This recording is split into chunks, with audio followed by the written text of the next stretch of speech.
26/11 का आतंकी हमला।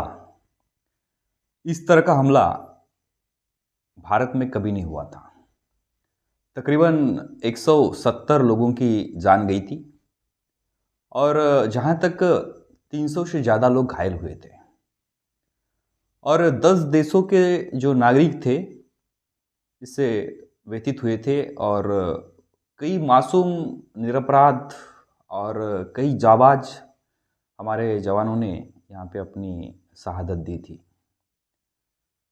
इस तरह का जो हमला था 26/11 का, वो पूरा देश, समूचा देश कभी नहीं भूल सकता। आज 26/11 को करीबन 15 साल हो रहे हैं, लेकिन जख्म अभी भी ताजे हैं।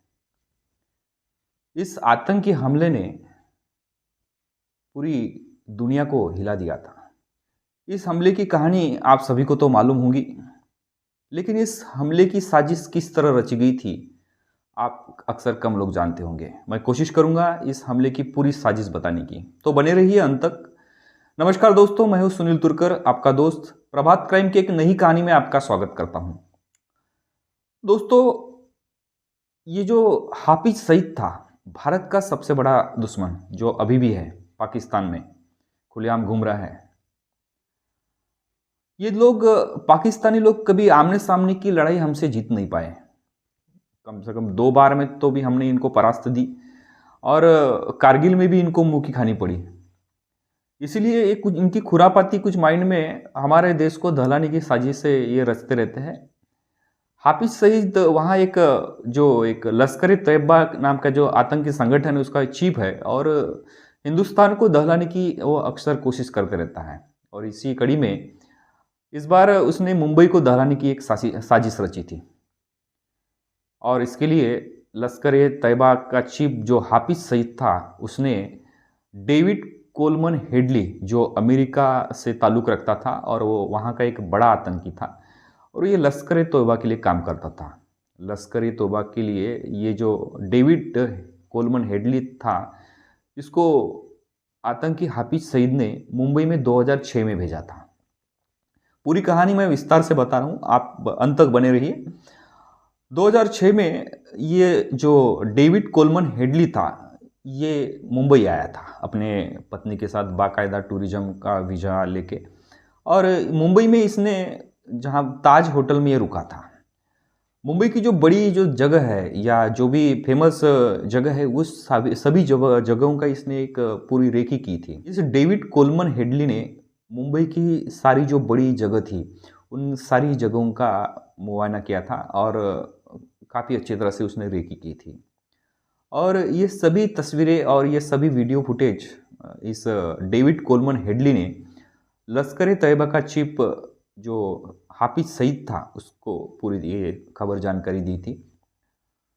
एक बात तो तय था हाफिज सईद के दिमाग में कि इस बार बड़ा हमला होगा और वो हमला जो भारत की आर्थिक राजधानी है, भारत का जो दिल है, वो मुंबई अटैक करने की फुल प्लानिंग हाफिज सईद ने रची थी। इस मुंबई अटैक की जो जिम्मेदारी थी, जो हाफिज सईद का दाहिना हाथ कहा जाता है, जकी उल रहमान लखवी, ध्यान से रखिए, नाम ध्यान रखिए, जकी उल रहमान लखवी, जिसे वहाँ चाचा भी कहा जाता है। तो इस चाचा के तरफ मुंबई हमले की पूरी जिम्मेदारी इस हाफिज सईद ने दी थी। उसके साथ साथ जरा शाह, अबू गाजा, अबू हमजा, ये सब 4 लोग इस मुंबई हमले के मास्टरमाइंड थे। इन्होंने क्या की कि पाकिस्तान के जो अलग अलग 32 प्रांत है, उस 32 प्रांत से अलग अलग नौजवानों को इकट्ठा किए और इस फिदायीन हमले की पूरी साजिश रचते गए। इस काम के लिए हाफिज सईद को वहाँ पे एक संगठन है जिसने काफ़ी मदद की, जिसका नाम है जमात उल दावा। अक्सर वहाँ पाकिस्तान में ये जो संगठन है सामाजिक काम करने का ढिंढोरा पीटता है, लेकिन अक्सर ये आतंकी संगठन है। और हाफिज सईद को जो मुजाहिदीन लोग हैं या जो भूले भटके जो गरीब जो नौजवान है, इनको बहला फुसला कर आतंकी बनाने का काम ये जमात उल दावा ये संगठन करते रहता है। तो इस जमात उल दावा के माध्यम से पाकिस्तान के 32 अलग अलग इलाकों से 32 युवकों को वहाँ पे हाफिज सईद के पास भेजा गया और उनको सभी लोगों को बाकायदा अच्छी ट्रेनिंग दी गई और उनके ब्रेन वॉश किए गए और वहाँ से सभी को ट्रेनिंग में दे के भी वहाँ से सिर्फ 10 लड़के जो थे, जो 10 आतंकी थे, जो 10 मुजाहिदीन थे, उनको अलग से सिलेक्ट किया गया और ये 10 आतंकी मुंबई हमले के लिए तैयार हो गए। इनमें 10 में सबसे पहला जो आतंकी था जिसका नाम था अब्दुल रहमान बड़ा और दूसरा आतंकी था अब्दुल रहमान छोटा, तीसरा जो आतंकी था जिसका नाम था बरकार इमरान और चौथा जो था जावेद अली अबू अली और पांचवा जो आतंकी था जिसका नाम था अबू फवाद और छठवा जो आतंकी था जिसका नाम था नाजिर उर्फ उमैद और जो सातवां आतंकी था जिसका नाम था नाशिद अबू उमर और जो आठवां आतंकी था जिसका नाम था अबू सहेद और जो नौवां आतंकी था अबू मुजाहिद जिसे इस्माइल भी कहा जाता था और जो 10वां आतंकी था जिसे पूरा हिंदुस्तान जानता है जिसका नाम था अजमल कसाब। तो ये 10 आतंकी ये मुंबई हमले के लिए उन्होंने तैयार किए। तो ये जो आतंकी थे इनको 3 महीने की ट्रेनिंग दी गई। पाक अधिकृत कश्मीर में इनको बाकायदा ट्रेनिंग दी गई। इस ट्रेनिंग में उनको सुबह 4 बजे उठना, नाश्ता करना, पढ़ना, दौड़ना, नमाज पढ़ना, बंदूक चलाना और कई दिन भर इनके ब्रेन वॉश के लिए इनके लेक्चरर्स होते थे। इनका जो ट्रेनर था जिसका नाम था अब्दुल रहमान, ये ट्रेनिंग इनको देता था और कहा तो ये भी जाता है कि जो उनके जो आर्मी के जो अफसर्स थे वो भी इनको कुछ ट्रेन किया करते थे। कुछ दिन के बाद इनको ट्रेनिंग के बाद इनको छुट्टी दी गई। तो छुट्टी देने के बाद ये जो भी 10 आतंकी थे ये अब अपने घर चले गए। लेकिन इन सभी पर लश्कर-ए-तैयबा का जो लोग थे, जो हाफिज सईद के जो लोग थे, चाचा के जो लोग थे, इन सभी 10 जो आतंकी थे इनके सब पे इनकी नज़र थी, कहीं ये भटक न जाए। कहा तो अब जो अजमल कसाब था उसने तो बताया था कि छुट्टी होने के बाद मतलब ट्रेनिंग होने के बाद उसको अपने माँ के घर में गया था, अपने माँ से मिला। माँ को उसने बताया था कि मैं जिहादी बन गया। जिहादी का मतलब उसके माँ को मालूम था, उसने काफ़ी मना किया उसको ये सब कुछ करने के लिए, लेकिन अजमल कसाब माना नहीं क्योंकि उस तरह से उसका ब्रेन वॉश हो चुका था। इस संगठन के लिए जो जमात उल दावा था ये बड़े मतलब बहुत सोच समझ के ये लोग ऐसे नौजवानों को बहला फुसला कर इस संगठन में ये आतंकी बनाने का काम वो करते थे।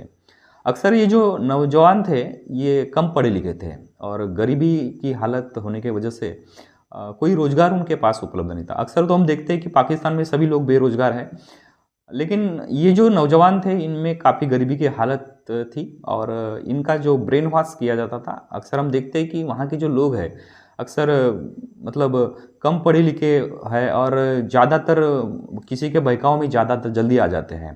तो ऐसे जो कम पढ़े लिखे और जिन पे छोटे मोटे केसेस है या जिन्होंने छोटा मोटा क्राइम किए ऐसे लोगों को ये जमात उल दावा जो था संगठन, ये संगठन के जो लोग थे उनको आतंकी बनाने में बहुत ही मदद करते थे और इन सभी के बदले उनके माँ बाप को कुछ पैसा भी दिया जाता था।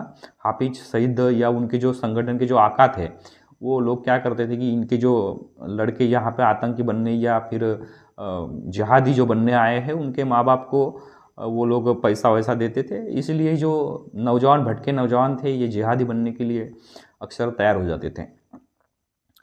सबसे पहले ये जो इनकी ट्रेनिंग हुई पीओके में, इनकी जो ट्रेनिंग हुई तब इनको बताया गया था कि वहाँ भारत में मतलब जम्मू कश्मीर में हमारे लोगों पे बहुत अत्याचार हो रहा है और बहुत सारे हमारे लोग जो हमारे जमात के लोग हैं बहुत परेशान हैं और उनको मुक्ति दिलाने के लिए कश्मीर हमको लेने के लिए हमको कुछ जिहाद करना है या कुछ संघर्ष करना, लड़ाई करना है। शुरुआत में तो इन लोगों को लग रहा था कि हम लोग कश्मीर के लिए लड़ रहे हैं, लेकिन सितंबर 2008 में पहली बार चाचा मतलब लकी उल रहमान लकवी ने सबसे पहले उनको बताया कि तुमको पाकिस्तान से कश्मीर नहीं जाना है, आपको मुंबई जाना है। सबसे पहले तो सब लोग चौंक गए कि जम्मू कश्मीर के लिए तैयार हुए थे, अचानक मुंबई जाना। लेकिन क्या करें, मुजाहिदीन थे, जमात के लिए लड़ने के लिए मरने के लिए तैयार थे। आतंकियों ने सबसे पहले 27 सितंबर को ये हमला करने का प्लान बनाए थे, लेकिन उस समय दिवाली का मौसम हमारे देश में रहता है, लेकिन उस समय जो सिक्योरिटी थी बहुत टाइट थी। तो कहीं ना कहीं दीपावली का मौसम होने की वजह से, सिक्योरिटी टाइट होने की वजह से जो हाफिज सईद के जो आला का जो आतंकवादी थे उन्होंने ये जो हमला था वो 26/11 को डिसाइड किया और इस मुताबिक उन्होंने लड़के तैयार कर चुके थे और उन सभी जो आतंकी थे, जो 10 आतंकी थे, उनको भारत के बारे में या फिर मुंबई के बारे में, जो वहाँ की लोकल लैंग्वेज है और उनकी जो रहन-सहन है, उनके जो कपड़े पहनने का जो ढंग है, ये सभी की ट्रेनिंग बाकायदा उनको दिया गया था। ये जो आतंकी बने थे, इनको मुंबई लाना इतना ईज़ी काम नहीं था। अक्सर हमने देखी कि जो यहाँ राजस्थान और जम्मू की जो बॉर्डर है, वहाँ से आतंकी घुसपैठ करते हैं। लेकिन उस मार्ग से हथियारों का ज़ख़ीरा लेकर भारत में एंट्री करना इतना आसान नहीं था। इसलिए आतंकी हाफ़िज़ सईद के दिमाग में या वो चाचा के दिमाग में खुरापती आइडिया आई कि क्यों नहीं इस बार समुद्री मार्ग से मुंबई पर अटैक किया जाए, और उन्होंने वो मार्ग डिसाइड किया। 22 नवंबर को चाचा ने इन सभी 10 आतंकियों को कराची लाया। उसके बाद 23 नवंबर को चाचा ने सबको एक छोटी नाव में बिठा के मुंबई के लिए इनको रवाना किया। सबसे पहले ये जो 10 आतंकी थे, ये 10 आतंकी छोटी नाव में बैठे मुंबई के लिए कूच करने। उसके बाद में कुछ दूर चलते ही उनको एक बड़ी नाव मिली, मतलब पहले छोटी नाव थी, उसके बाद में एक छोटी उससे बड़ी एक नाव मिली थी, वहाँ पे वो बैठ गए। कुछ देर चलते ही उनको एक और बड़ी नाव मिली, जिसका नाम था अल हुसैनी। कहा तो ये जाता है कि यह अल हुसैनी बहुत बड़ी जहाज़ है उस एरिया में, पाकिस्तानी सरहद में, और आतंकियों का यहाँ पे हमेशा उठना बैठना रहता है। ये सब बातें अजमल कसाब ने अपने बयान में दिया था। उस अल हुसैनी जहाज़ पे इन सभी आतंकियों को बड़े-बड़े बॉक्स दिए जाते हैं, बड़ी-बड़ी उनकी बैग्स दी थी। बैग्स में AK-47, तमाम हैंड ग्रेनेड और खाने-पीने की चीज़ें, उनके कपड़े लत्ते और ये सारी वॉकी-टॉकी, मोबाइल फ़ोन, वायरलेस, नकाशे, ये सभी चीज़ें वहाँ पे इन अल हुसैनी इस बड़ी जहाज़ पे इन सबको दिया गया। उसके बाद ये सब लोग उस अल हुसैनी जहाज़ पे बैठ के मुंबई के लिए रवाना हो गए। ये अल हुसैनी जो जहाज़ थी, ये पाकिस्तान से होते हुए भारत के बॉर्डर में जब घुसती है, समुद्री बॉर्डर में जब घुसती है, उनको एक छोटी नाव मिलती है, जो मछुआरों की जहाज़ होती है, छोटी नाव होती है, जिसका नाम कुबेर था और उसका कैप्टन अमर सिंह टंडेल था। उस नाव में उसके साथ और 4 लोग थे। ये जो अल हुसैनी जहाज़ उसके पास पहुँचती है और हम लोग रास्ता भटक चुके हैं, थोड़ी मदद चाहिए, इस तरह से उनके बातें चीतें करके उस अल हुसैनी जहाज़ के जो 4-5 लोग थे, वो कुबेर जहाज़ में चढ़ जाते हैं और वहाँ से बंदूक की नोक पर वहाँ के जो 4 लोग थे, उनको उस अल हुसैनी जहाज़ पर शिफ्ट कर देते हैं। और वहाँ जो अल हुसैनी जहाज़ पे जो 10 आतंकी थे, वो 10 आतंकी ये कुबेर जहाज़ पे शिफ्ट हो जाते हैं। उनके सारे हथियारों का ज़ख़ीरा लेके वो सभी इधर सब शिफ्ट हो जाते हैं। बंदूक के नोक पर अमर सिंह टंडेल को भारत की तरफ रवाना किया जाता है, मुंबई की तरफ रवाना किया जाता है। इधर जो अल हुसैनी पे जो 4 लोग कुबेर के जो बैठे थे, उनको वहीं पे मार दिया जाता है। और इस तरह 23 नवंबर को उनका सफ़र शुरू होता है मुंबई के लिए। मुंबई से मार्ग से होते हुए पोरबंदर मार्ग होते हुए 23 नवंबर को ये सब लोग मुंबई के लिए रवाना हुए। यहाँ पर एक बात आपको बता देना चाहता हूँ कि जो अमर सिंह टंडेल था, जो मछुआरा जो था और वो जो नाव चला रहा था, मछली पकड़ते-पकड़ते एक बार ये पाकिस्तान के सरहद में घुस चुका था और 2006 में इसको 6 महीने की सज़ा वहाँ पे हुई थी और पाकिस्तान के जेल में ये कैद था। 6 महीने करीबन वहाँ पे ये रहा था और उसके बाद में 6 महीने के बाद ही इसको छोड़ दिया गया था। ताज्जुब की बात है कि अक्सर पाकिस्तान के लोग इस तरह से किसी को छोड़ते नहीं। तो कहा तो ये भी जाता है कि इसको छोड़ना और अचानक वो अल हुसैनी जहाज़ के पास जो कुबेर जो था, जहाँ उनका जो छोटा जहाज़ था, वहाँ पे अमर सिंह टंडल ही मिलना, ये सब जो वाक़या है, ये एक साजिश भी हो सकती है। ये भी चर्चा बाद में हुई और वो भी आज भी कन्फ्यूज़ लोग हैं कि ये जो कराची से जो निकले यहाँ मुंबई के लिए, उतना बड़ा पहरा होते हुए भी ये लोगों की नज़र में क्यों नहीं आया? एक तो दूसरी ये भी बात हो सकती है कि जो अमर सिंह टंडल था, वो हमेशा उसी रूट पे जाता था। वहाँ पे कोस्ट गार्ड के लोगों ने उनको देखा भी होगा। शायद वो हमेशा लोगों को दिखता था, उन लोगों को, सिक्योरिटी को या फिर कोस्ट गार्ड के लोगों को। तो शायद उन्होंने सोचा होंगे ये हमेशा का जो आदमी है और हमेशा दिखता है, शायद उसको उन्होंने नेगलेक्ट किए होंगे। ये भी बात हो सकती है। लेकिन सोचने वाली बात थी कि अक्सर वो वही क्यों मिला? पोरबंदर के बाद मुंबई के पास ये लोग पहुँच रहे हैं 23, 24 और 25 को। जो समंदरी सफ़र था, ये सफ़र तय करते-करते ये मुंबई के पास पहुँचते हैं। मुंबई के पास पहुँचते ही अमर सिंह टंडन को ये दसों आतंकी उसको ख़त्म कर देते हैं। अमर सिंह टंडन कहीं किनारे पे आती हुई कि चिल्ला न जाए और कहीं लोगों को इकट्ठा न कर ले और उनका पूरा प्लान ख़त्म न हो जाए, इसलिए उन्होंने अमर सिंह टंडन को मतलब मुंबई के जो कुछ दूरी पर ही उसको ख़त्म कर दिए। अचानक उनको एक बोट मिलती है और दूसरी छोटी बोट मिलती है। अचानक ये मतलब छोटी बोट अचानक उनको किस तरह से मिल जाती, ये भी बड़ी सोचने वाली बात थी। और करीबन उस बोट के माध्यम से ये करीबन रात के 9:30 बजे कुलाबा जो एरिया है मुंबई बीच पे, उस कुलाबा एरिया के जो मच्छी मार्केट जो एरिया है, उस मच्छी मार्केट एरिया में ये लोग उतर जाते हैं। रात का समय था, भारी भरकम बैग उठाते हुए ये जो 10 आतंकी थे, ये 10 आतंकी मुंबई की सरहद में सीमा में घुस चुके थे। सोचने वाली बात ये कि इतनी सारी तादाद, इतनी सारी सिक्योरिटी और इतने सारे जो भारी भरकम जो बैग उठा के ये लोग जा रहे थे, तो किसी के नज़र में क्यों नहीं आया, ये सोचने वाली बात थी। फिर भी बताया जाता है कि वहाँ जो मच्छी मार्केट थी, वहाँ पे जाते जाते एक जो मराठी जो लेडीज़ थी, उसको ये लोग टकरा गए और वो उन पे डांटने लगी और शायद उसने अपना काम कर ये सेंटेंस किसी आतंकी ने उसके साथ बात किया था, उसने अपने बयान में ये सब कुछ बोला था। इनकी जो संदिग्ध हालत थी, किसी ने 100 नंबर पे डायल करके पुलिस को सूचना भी दी थी कि कुछ लोग संदिग्ध हालत में यहाँ से गुजर रहे हैं, लेकिन पुलिस ने इस मामले को ज़्यादा गंभीरता से नहीं लिया। काश अगर पुलिस उस समय गंभीरता से लेती तो शायद इतना बड़ा हादसा नहीं होता। तो ये जो आतंकी थे, जो 10 आतंकी आए थे अपने प्लान के मुताबिक, सभी आतंकी 2-2 के गुट में बट चुके थे और बाकायदा उनके पास नक्शे थे और नक्शे के मुताबिक उन्होंने सबने अपने अपने टैक्सी पकड़ के ये सभी आतंकी अपने अपने टारगेट पे पहुंच रहे थे। सबसे पहला जो दस्ता था, जिस दस्ते में सोहेल और नाजिर ये जो दोनों लोग थे, तो ये लियोपोल नाम का जो वहाँ का एक कैफे हाउस था, जहाँ पर अक्सर जो विदेशी लोग अक्सर आया करते थे। आज भी उस एरिया में विदेशी लोगों का जहाँ आना जाना रहता है। उस लियोपोल कैफ़े में घुस गए और वहाँ पे अंधाधुंध फायरिंग करना चालू कर दी। पहली फायरिंग वहाँ पे हुई थी। फायरिंग होती ही इसकी खबर पुलिस को लग गई और पुलिस ने सोचा कि छुटमुट फायरिंग होगी। अक्सर उस दिन उस समय वहाँ पे गैंगवार होते थे और सबसे पहले तो पुलिस ने इसको गैंगवार ही समझा और गैंगवार समझते ही पुलिस ने जो तत्परता बरतनी थी, वो तत्परता वहाँ पे दिखाएगी। ये लोग नरीमन हाउस नज़दीक जो था वहाँ पे घुस गए और वहाँ पे अंधाधुंध गोलीबारी करते करते वहाँ पे अंदर घुस गए।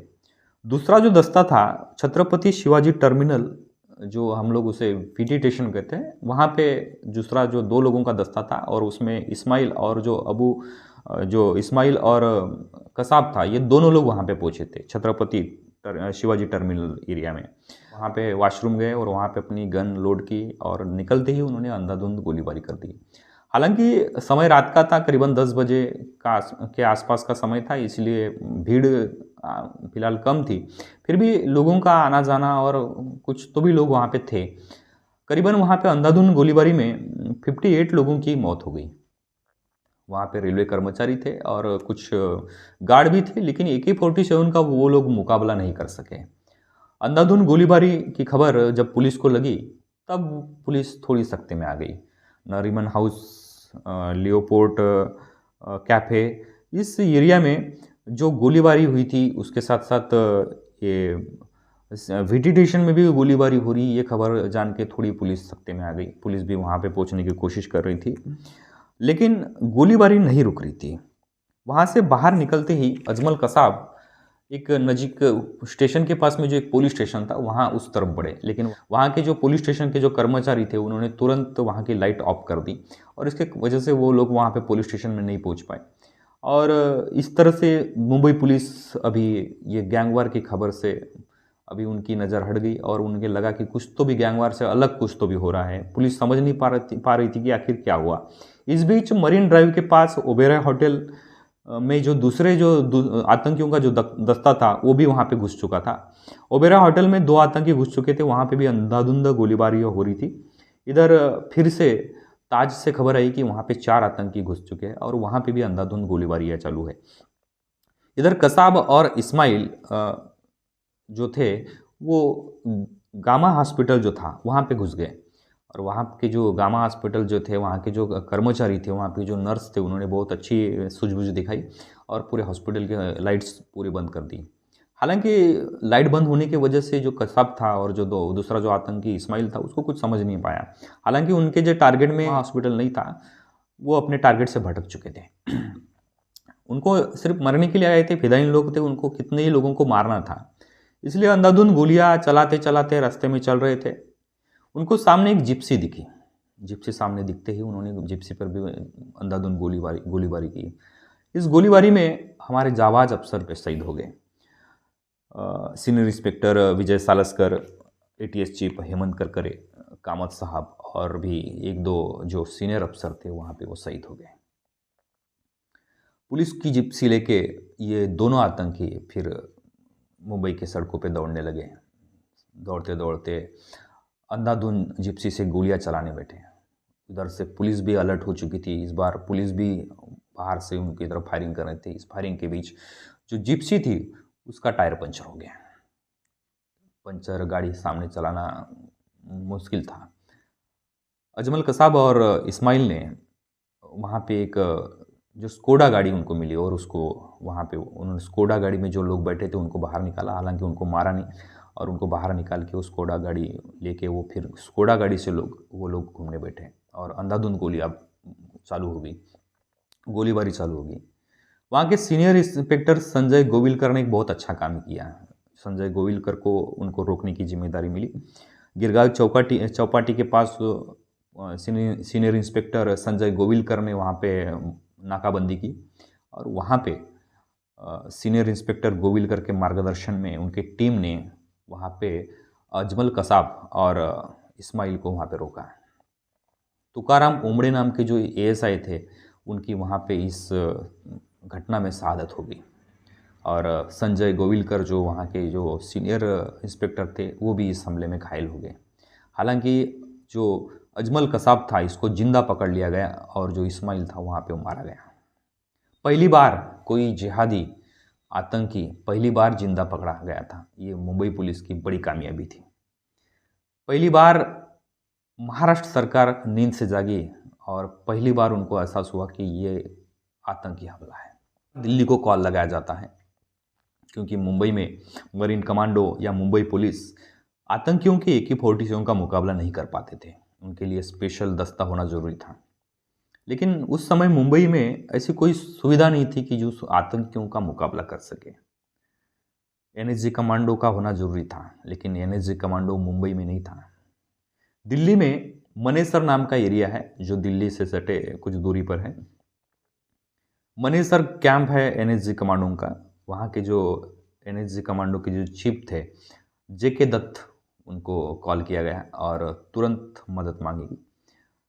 JK दत्त साहब अपने कमांडो के साथ तैयार थे मुंबई आने के लिए, लेकिन अफसोस की बात उनको मुंबई आने के लिए एयरक्राफ्ट नहीं था।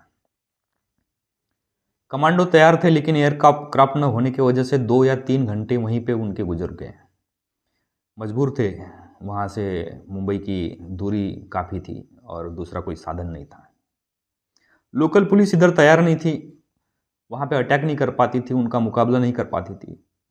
जितनी तबाही मचा सके उतनी तबाही मचाने का काम ये तीनों होटल्स में आतंकी कर रहे थे।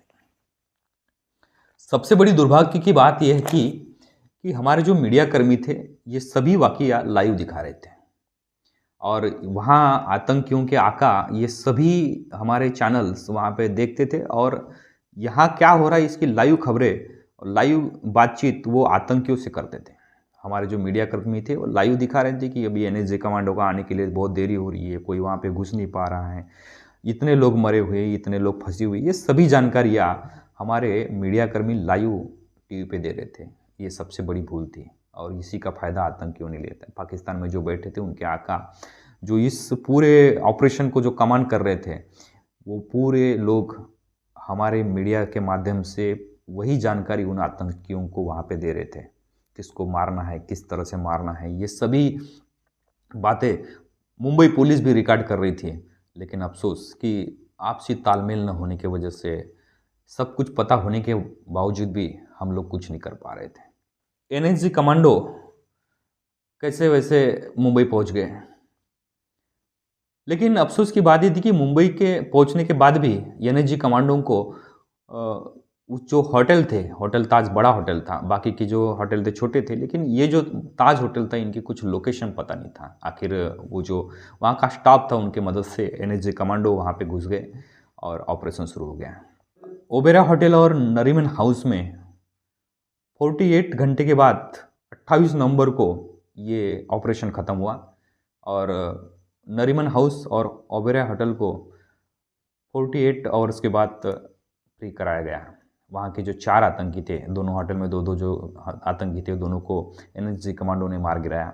लेकिन सबसे बड़ा लंबा ऑपरेशन चला ताज का। ताज बहुत बड़ा होटल था, जहाँ पे हज़ारों कमरे थे, हज़ारों लोग वहाँ पे फंसे हुए थे। और हालांकि नया एनएसजी कमांडों के लिए नया सब कुछ नया था और वहाँ पे ऑपरेशन करना बहुत ही मुश्किल काम था। फिर भी हमारे जो जाबाज एनएसजी कमांडो थे, इन्होंने वहाँ पे आतंकियों का डटकर मुकाबला किया। इसी बीच एनएसजी कमांडो के चीफ थे जो संदीप उन्नीकृष्णन जो कमांडो थे, वो वहाँ पे शहीद हो गए। लेकिन हमारे एनएसजी कमांडो ने हार नहीं मानी और आखिर वो 4 आतंकी थे, उन चारों आतंकियों को मार गिराया गया। शुरुआत में अगर मुंबई पुलिस ने थोड़ा अलर्टनेस दिखाया होता तो शायद इतना बड़ा आतंकी हमला नहीं होता। करीबन 170 के आसपास लोगों की मौत हो चुकी थी, 300 से ज़्यादा लोग घायल हो चुके थे, 10 देशों के लोग यहाँ पे इस हादसे के शिकार हो चुके थे। इस आतंकी हमले ने हमें बहुत कुछ सिखाया और अगर हम अलर्ट रहते तो शायद ये इतना बड़ा वाक़या नहीं होता। हमले में जो एक जिंदा आतंकी जो पकड़ा गया था जिसका नाम अजमल कसाब था, उस अजमल कसाब को आखिर में फांसी दी गई। फांसी के वक्त उसकी क्या हाल थी, उसने क्या बोला था और उसकी जो क्या सिचुएशन थी, इसके बारे में मैं एक नया वीडियो बना रहा हूँ, वो भी आप वीडियो देखें। तो दोस्तों, ये थी आज की कहानी। अगर आपको पसंद आई तो ज़रूर आप इसको लाइक और सब्सक्राइब करें और अपने दोस्तों में शेयर करें। नमस्कार।